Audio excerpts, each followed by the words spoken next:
আমরা গতকাল আমাদের জাতীয় স্থায়ী কমিটির সভা অনুষ্ঠিত হয়েছে গতকাল রাতে। এই সভায় কয়েকটি অত্যন্ত গুরুত্বপূর্ণ বিষয়ে আমরা আলোচনা করেছি।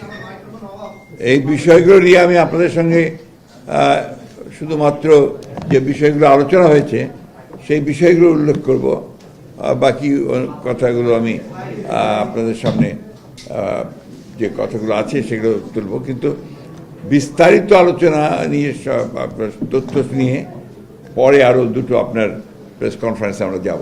সেই জন্য আমি আজকে খুব সংক্ষেপে আপনাদের সামনে আমাদের বিষয়গুলো নিয়ে আসছি। প্রথমটি হচ্ছে যে আপনার আমাদের সভাপতিত্ব করেছেন আমাদের জাতীয় স্থায়ী কমিটির এই সভার আমাদের দলের ভারপ্রাপ্ত চেয়ারম্যান জনাব তারেক রহমান সাহেব। উপস্থিত ছিলেন প্রায় সবাই, ডক্টর খন্দকার মোশাররফ হোসেন, ব্যারিস্টার জমিউদ্দিন সরকার, মির্জা আব্বাস, অনলাইনে ছিলেন ডক্টর আব্দুল মঈন খান, জনাব নজরুল ইসলাম খান, আমি নিজে, জনাব আমির খসরু মাহমুদ চৌধুরী, জনাব সালাউদ্দিন আহমেদ, বেগম সেলিমা রহমান, জনাব ইকবাল হাসান মাহমুদ টুকু, মেজর অবসরপ্রাপ্ত হাফিজউদ্দিন আহমদ বীর বিক্রম, অধ্যাপক ডক্টর এম জাহিদ হোসেন, উনিও অনলাইনে ছিলেন। সভায় আমরা এই সাইবার সুরক্ষা অধ্যাদেশ যেটা আপনার খসড়া করা হয়েছে, এই খসড়াটা নিয়ে আমরা আলোচনা করেছি এবং বিস্তারিত আলোচনা হয়েছে। এটা সম্পর্কে আরও বিস্তারিত তথ্য নিয়ে আগামী দু একদিনের মধ্যেই আমাদের একটা প্রেস কনফারেন্স আমরা আলাদাভাবে এটা অনুষ্ঠান করব। এটা আমাদের ডক্টর মঈন খানকে প্রধান করে প্রফেসর এ কে মহিদুজ্জামান এবং ব্যারিস্টার কাসেম কামাল সব একটা কমিটি গঠন করা হয়েছে।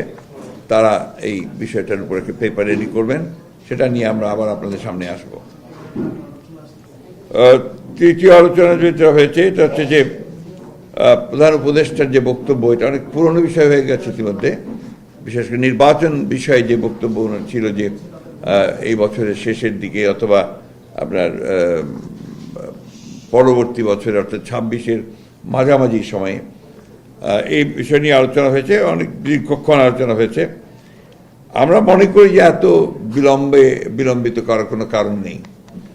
আমরা মনে করি যে এখন যেহেতু আপনার নির্বাচন কমিশন গঠন হয়ে গেছে এবং আপনার মোটামুটি একটা স্টেবিলিটি এসছে আপনার গভর্নেন্সের মধ্যে, গভর্নমেন্টের মধ্যে, তো সেই ক্ষেত্রে এই নির্বাচন অনুষ্ঠানের জন্য আমার মনে হয় যে আপনার বোধহয় এই মাসেই বোধহয় আপনার নির্বাচন সংস্কার সংক্রান্ত যে কমিটি, সেটার বোধহয় রিপোর্ট এসে যাবে, হ্যাঁ কালকেই দেবে।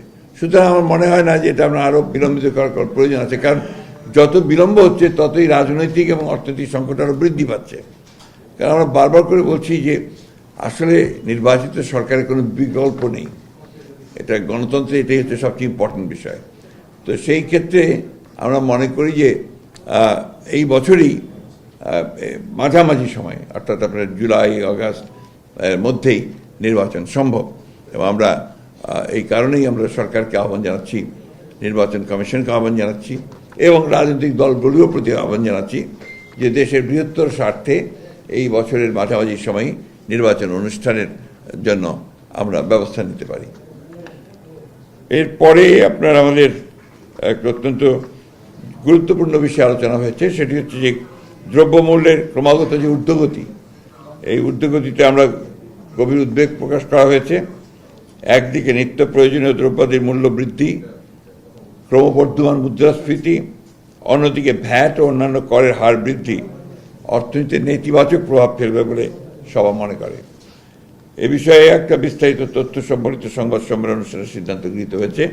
জনাব আমির খসরু মাহমুদ চৌধুরীকে আহ্বায়ক করে আপনার আমাদের চেয়ারপারসন উপদেষ্টা জনাব ইসমাইল জাবিউল্লাহকে নিয়ে একটি কমিটি হয়েছে। ইনারা অবিলম্বে অর্থাৎ আগামী এক সপ্তাহের মধ্যেই তারা এ বিষয়ে একটা প্রতিবেদন দেবেন, যেটা নিয়ে আমরা আবার আপনাদের সামনে আসব। এখানে আমরা মনে করি যে শুধু সমালোচনা করলেই তো হবে না, আমরা এটার সম্পর্কে আমাদের ভাবনাটা কি, আমরা কিভাবে আপনার এই মূল্য বৃদ্ধিটাকে দেখছি বা আপনার কর বৃদ্ধিটাকে দেখছি, সেটাকে আপনার ইতিবাচক দিকটা কি হতে পারে, আমাদের প্রস্তাব কি থাকতে পারে এই সমস্যাটার সমাধানের, সেই প্রস্তাব নিয়েও আমরা আসব। তো এটাই ছিল আমার আজকের মূল বিষয়গুলো আশা করি আপনারা বিস্তারিত পাবেন। অবশ্যই 1 মিনিট, আমরা এই সময়টা আপনাদেরও একটা ভূমিকা আমরা আশা করি। সেই ভূমিকা হচ্ছে ইতিবাচক ভূমিকা, যে অর্থাৎ শুধু সমালোচনার জন্য সমালোচনা নয়। আপনার এই জিনিসটা আমাদের সবসময় এখন সময়টা আপনার খুবই সেন্সিটিভ সময়, খুবই গুরুত্বপূর্ণ সময়। আমরা জাতি এখন একটা আপনার অত্যন্ত ক্রান্তিকালে অবস্থান করছি। এখন এর থেকে এই গণতন্ত্রের উত্তরণের যে পথটা, এই পথটাকে আমরা কোনো মতেই যেন আপনার এটাকে খুব বেশি বাধাগ্রস্ত না করি, সেই আহ্বানটা আমাদের সকলের প্রতি থাকছে। জি প্লিজ। নির্বাচন নিয়ে আপনারা আসলে বক্তব্য এসে আপনার জুলাই অগস্টের মধ্যে নির্বাচন সম্ভব হচ্ছে, কিন্তু আপনি নিশ্চয়ই লক্ষ্য করেছেন যে সরকারের পক্ষ থেকে প্লাস হচ্ছে যে নাগরিক কমিটি বা বৈষম্য বিরোধী এবং কিছু কিছু রাজনৈতিক দলও বলছে, এবং সংস্কার কমিশন যেটা হয়েছে ইসি, তারাও বলেছে যে জাতীয় নির্বাচনের আগে স্থানীয় সরকার নির্বাচনের একটা প্রক্রিয়া, এবং তারা চাচ্ছে যে জাতীয় নির্বাচনের আগে স্থানীয় সরকার নির্বাচন করার ব্যাপারে একটা উদ্যোগ নেওয়া হয়েছে। আপনারা এই ব্যাপারে আমরা খুব সুস্পষ্ট আমরা সিদ্ধান্ত নিয়েছি, এবং আমাদের সিদ্ধান্ত আমরা জানিয়ে দিয়েছি। এখানে আমার এখানেও আছে, আপনারা পাবেন। আমরা বলছি যে জাতীয় সংসদ নির্বাচনের পূর্বে স্থানীয় সরকার নির্বাচনের কোনো প্রশ্নই ওঠে না, কারণ এখন তো ফোকাসটা পুরো দেশের, পুরো জাতির হচ্ছে আপনার এই জাতীয় সংসদ নির্বাচনের উপরে, এবং ক্রাইসিসটা ওই জায়গাতেই। গত 3টা নির্বাচন হতে পারেনি, এবং মানুষ সেই জন্যই তারা নির্বাচনের মধ্য দিয়েই যে গণতন্ত্রের উত্তরণের যে পথ, সেটাকে তারা সুগম করতে চায়। না, local government is not the, মানে ওইটা তো আপনার জাতির সমস্যার ই করে না, আপনার দেশ চালায় না, ওটা তো লোকাল গভর্নমেন্ট চালায়। দেশ চালায় কিন্তু আপনার জাতীয় সংসদ, আইন করা জাতীয় সংসদ। গণতন্ত্রের মূল বিষয়টাই কিন্তু হচ্ছে আপনার জাতীয় সংসদ। এটা যদি ফাংশনাল হয়, এটা যদি ইফেক্টিভ হয়, তাহলে গণতন্ত্র ফাংশনাল হয়, ইফেক্টিভ হয়, তাই না?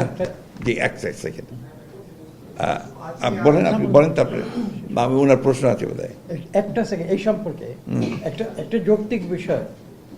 লোকাল গভর্নমেন্ট তো বাংলাদেশের স্থানীয় পর্যায়ে, এবং দুনিয়ার সব দেশেই 2টা স্তর, একটা হচ্ছে কেন্দ্রীয় আর একটা হচ্ছে লোকাল।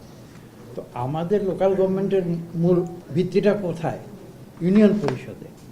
এখন দেখেন, এই সরকার তো আজকে 5 মাসের মধ্যে ইউনিয়ন পরিষদটা বাতিলও করে না। কাজে এখানে যে লোকাল গভর্নমেন্টের নির্বাচন করব, ইউনিয়ন পরিষদ বাদ দিয়ে তারপরে তো উপরের দিকে পৌরসভা বলুন, উপজেলা বলুন, সেটা তো আরও উপরে। কাজে একদম তৃণমূলের যে লোকাল গভর্নমেন্ট, সেটা তো হচ্ছে ইউনিয়ন পরিষদ। তো সেই ইউনিয়ন পরিষদ যদি বাতিলই না করা হয়ে থাকে, তাহলে সেখানে নির্বাচন কীভাবে?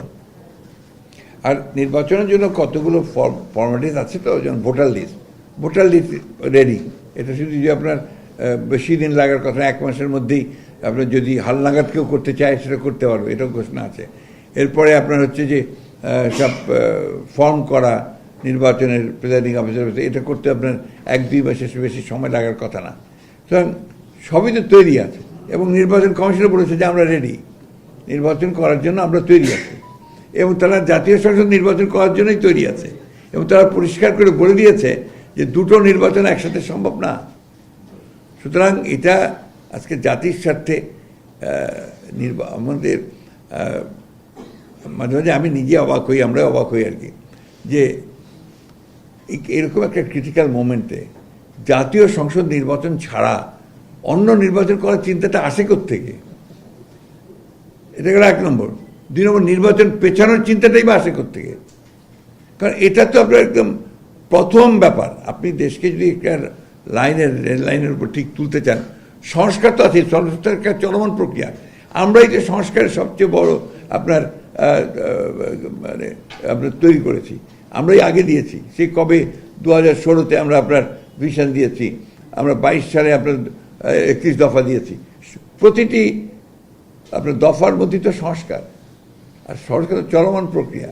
আমরাই তো সবচেয়ে বেশি সংস্কার করেছি। প্লিজ এক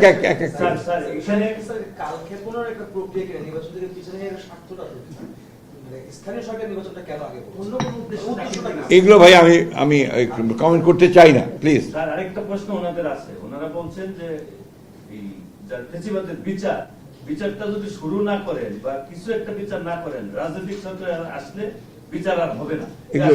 এগুলো ভুল কথা, রাজনৈতিক সরকার দিয়েই তো আপনার ফাঁসিগুলো দিয়েছে, তাই না? সুতরাং আপনার বিচার তো রাজনৈতিক সরকাররা করে। সবচেয়ে কথা হচ্ছে যে আপনি সবার আগে যে ফ্যাসিজম বলছেন আপনারা, fascism against home? Against BNP. আমাদের উপরে যে ফ্যাসিস্ট অত্যাচার নির্যাতন প্রচার কার উপর হয়েছে? কারোর উপর হয়নি। এমনকি আপনার অন্যান্য রাজনৈতিক দলগুলোর মধ্যে আমরা এবং জামাতে ইসলাম সবচেয়ে বেশি এফেক্টেড হয়েছি। আমাদের উপরে তো অত্যাচারটা সবচেয়ে বেশি হয়েছে। তা আমরা ফ্যাসিস্টদের বিচার করবো না তো কে বিচার করবে? আর যদি আমরা ক্ষমতায় আসি, কে করবে? আর যেটা শুরু হয়েছে এখান থেকে সরে যাওয়ার কারো কোনো উপায় নেই। অবশ্যই বিচার, কিন্তু আবার বিচার তড়িঘড়িও করা যাবে না। তড়িঘড়ি করলে এই বিচার কিন্তু প্রশ্নবিদ্ধ হয়ে যাবে। সুতরাং এটা একটা প্রক্রিয়া যেটা চলবে এবং সেটাকে অবশ্যই আমরা শেষ করব, এ ব্যাপারে কোনো সন্দেহ নেই। জি প্লিজ। মানে ছাত্র জনতা যে বিপ্লবের যে একটা ঘোষণাপত্র প্রকাশ করার কথা ছিল এবং ছাত্ররা শুনেছি যে আপনাদের কাছে একটা খসড়া দিয়েছেন, এ ব্যাপারে বিএনপির আসলে অবস্থানটা কি?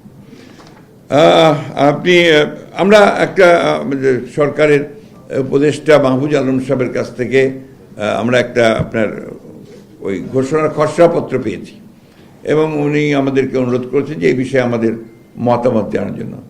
বিষয়টা এত বেশি আপনার সংবেদনশীল এবং গুরুত্বপূর্ণ যেটা ওই একদিনের নোটিশে এটাকে করা সম্ভব না। আমরা এই বিষয়ে আলোচনা করেছি, আমরা আরও আলোচনা করছি। আমাদের অন্যান্য দলগুলো আছে তাদের সঙ্গে আমাদের এই বিষয়ে আলোচনা করতে হবে। শুধু তাই নয়, আপনার সংবিধান বিশেষজ্ঞ যারা আছেন তাদের সঙ্গে আমাদের কথা বলতে হবে। এই জন্য যে এই ঘোষণাপত্রের মধ্যে সংবিধানের ব্যাপারেও বহু কথা আছে যেগুলো আমাদেরকে দেখতে হবে। একটা বলতে যে বিএনপি একটা দায়িত্বশীল রাজনৈতিক দল, এর যে জন্ম সেই জন্মই কিন্তু আপনার সংস্কারের মধ্য দিয়ে, অর্থাৎ আমরা আমাদের প্রতিষ্ঠাতা শহীদ প্রেসিডেন্ট জিয়াউর রহমান সাহেব তিনি একদলীয় শাসন ব্যবস্থা থেকে বহুদলীয় গণতন্ত্র নিয়ে এসেছিলেন। সবচেয়ে বড় সংস্কার এটা, একটা মৌলিক সংস্কার। One party system to multi party system, একটা ক্লোজড পলিটিক্যাল সিচুয়েশন থেকে একটা ওপেন পলিটিক্যাল সিচুয়েশন। আবার অর্থনৈতিক ক্ষেত্রেও একটা ক্লোজড ইকোনমি থেকে একটা ওপেন ইকোনমি, আপনার ফ্রি ইকোনমিতে নিয়ে আসা। এটা আমাদের দ্বারা হয়েছে। বাকিগুলো এই কেয়ারটেকার গভর্নমেন্ট এখন সবাই বানতেছে, তাই না? সবাই আমরা যতটুকু বুঝি যে বোধহয় এই যে কমিশন করেছে সেই কমিশনও বোধহয় আপনার কেয়ারটেকার গভর্নমেন্টের কথাই বলবে। তাহলে এই যে 15 বছর ধরে আমরা বললাম, কেউ তো শুনলো না। এখন তো প্রমাণ হচ্ছে যে আমাদের কথাটাই সঠিক। সেটা কিন্তু আমরা করেছিলাম, দেশনেত্রী বেগম খালেদা জিয়া কেয়ারটেকার গভর্নমেন্ট সিস্টেমটাকে ইন্ট্রোডিউস করেছিলেন। এই বিষয়গুলো আছে। আমরা পুরো সবসময়, আর আগে তো বলছি, সংস্কার একটা চলমান প্রক্রিয়া, প্রতিদিন প্রতি মুহূর্তে বদলাতে পারে, চেঞ্জ হতে পারে। চেঞ্জ ছাড়া তো আপনার এগোবে না, সভ্যতা এগোয় না, রাজনীতি এগোয় না, কোনো কিছু এগোয় না। তো সুতরাং আমরা এই ব্যাপারে অত্যন্ত নিশ্চিত যে আপনি যে কথা বলছিলেন যে রিগার্ডিং ছাত্রদের ঘোষণাপত্র, এটা আমাদের ওই সময়টুকু লাগবে আর কি। আমরা চেষ্টা করছি, আলোচনা করছি এটার উপরে। বেগম খালেদা জিয়া এখন লন্ডনে আছেন, ওনার অবস্থা বা ওনার সর্বশেষ চিকিৎসা আপনারাই আজকে রিপোর্ট করেছেন যে উনি বেটার, উনি হাঁটছেন। আপনাদের পত্রিকাতেই দেখলাম আমি আজকে সকালে। আমরা খবর নিচ্ছি, উনি মানসিক দিক দিয়ে, শারীরিক দিক দিয়ে আলহামদুলিল্লাহ আগের চেয়ে অনেক বেটার। স্যার, আমি একটা প্রশ্ন, স্যার আমার নাম মহিদুল হক, আমি নিউজে কাজ করি। স্যার, আমার প্রশ্নটা, আপনি এই বছরের মাঝামাঝি সময় নির্বাচন করা সম্ভব এবং সেই দাবি আপনারা করছেন। আপনাদের যে সমমনা দলগুলো আছে তাদের সাথে আপনারা কিছুদিন ধরে বৈঠক করছেন, তো সমস্ত দল এই বিষয়ে তাদের মতামত কি দিয়েছে? সবাইকে আপনারা আমাদের দলের জি এর সাথে বলছেন, জি আপনি কিন্তু বলছিলেন যে এই যে স্বৈরাচারী শাসনে সবথেকে বেশি ক্ষতিগ্রস্ত হয়েছে বিএনপি এবং জামাত। যে আমরা ইলেকশন প্রশ্নে দেখছি বিএনপি এবং জামাতের মধ্যে এক ধরনের দূরত্ব আছে সময় নিয়ে। এই দূরত্বটা তৈরি হয়ে গেল তারা না, এটা আপনার হতেই পারে। এটা হচ্ছে যে আপনার প্রত্যেকটি রাজনৈতিক দলের তাদের সক্রিয়তা আছে, চিন্তা ভাবনা আছে, তাই না? তো আমরা মনে করি যে আমি তো আপনাকে বললাম যে এই কারণে এটা নির্বাচনটা দ্রুত করা সম্ভব, অসম্ভব কিছু না। দ্বিতীয়ত হচ্ছে যে জামাতে ইসলাম তাদের নিজস্ব দৃষ্টিভঙ্গিতে বলেছেন, আমরা আমাদের দৃষ্টিভঙ্গি, আমাদের সঙ্গে যারা যুগপৎ আন্দোলন করেছেন তাদের সকলের সঙ্গে আমরা কথা বলছি, ইতিমধ্যে বলেছি, প্রত্যেকেই তারা একমত যে নির্বাচন দ্রুত হওয়া দরকার। সুতরাং এই ব্যাপারে কোনো দ্বিমত আমাদের মধ্যে নেই। লাগে একমত স্যার? ও সমমনা দলের কথাই তো বললাম, সমমনা দল আমাদের যারা যুগপৎ আন্দোলন করছেন বা আপনার বাম দল, ডান দল যতগুলো আছে সবাই ইতিমধ্যে আপনি দেখেছেন কমিউনিস্ট পার্টি ইতিমধ্যেই তারা স্টেটমেন্ট দিয়েছে। আমরা যদিও আমাদের সঙ্গে নাই, তারপর কিন্তু ওনারাও স্টেটমেন্ট দিয়েছেন। আর জামাত ইসলাম যে ইলেকশন পার্থক্য খুব বেশি আছে তো দেখি না। গত কয়েকদিন আগেও তো উনি বলেছেন যে দ্রুত ইলেকশন নির্বাচন করা দরকার, আগে জাতীয় সংসদ নির্বাচন করা দরকার। সব পার্থক্য তো দেখছি না, তাদের সাথে কি কোনো আলোচনা হয়েছে? এর মধ্যে হয়নি ভাই। অন্য কারো প্রশ্ন থাকলে স্যার আমি আরেকটা প্রশ্ন করতে চাই। সেটা হচ্ছে যে আপনি নিশ্চয়ই দেখছেন যে আমাদের সীমান্তবর্তী এলাকায় বিএসএফ পিটিআর এর মধ্যে একটা উত্তেজনা চলছে বেশ কয়েকদিন ধরে, এবং সীমান্ত আইন লঙ্ঘন করে কাঁটাতারের বেড়া নির্মাণ করা হচ্ছে কয়েকটা জায়গায়। এই নিয়ে একটা ব্যাপক উত্তেজনা চলছে। এবং নিশ্চয় আপনি শুনেছেন যে স্বরাষ্ট্র উপদেষ্টা কিন্তু বলেছেন যে বিগত সরকারের আমলে এমন সব চুক্তি করা হয়েছে যেসব চুক্তিতে আসলে পতিত সরকার ভারতকে এক ধরনের একটা লাইসেন্স দিয়েছে, ওইটা সুযোগ তারা নিচ্ছে। এই নিয়ে আপনারা আসলে জিনিসটা কি? না, আমরা তো প্রথম থেকে বলে আসছি না যে ভারতের সঙ্গে আমাদের যে চুক্তিগুলো আছে সেই চুক্তিগুলোকে জনসম্মুখে উপস্থিত করা উচিত। এমনিতে পার্লামেন্টে করা উচিত ছিল, কিন্তু সেটা জনসম্মুখে উপস্থিত করা উচিত। এবং কোনো চুক্তি গ্রহণযোগ্য হতে পারে না যেটা বাংলাদেশের স্বার্থের বিরুদ্ধে যাবে। এটা কোনো মতেই আপনার বাংলাদেশের মানুষ সেটা মেনে নেবে না।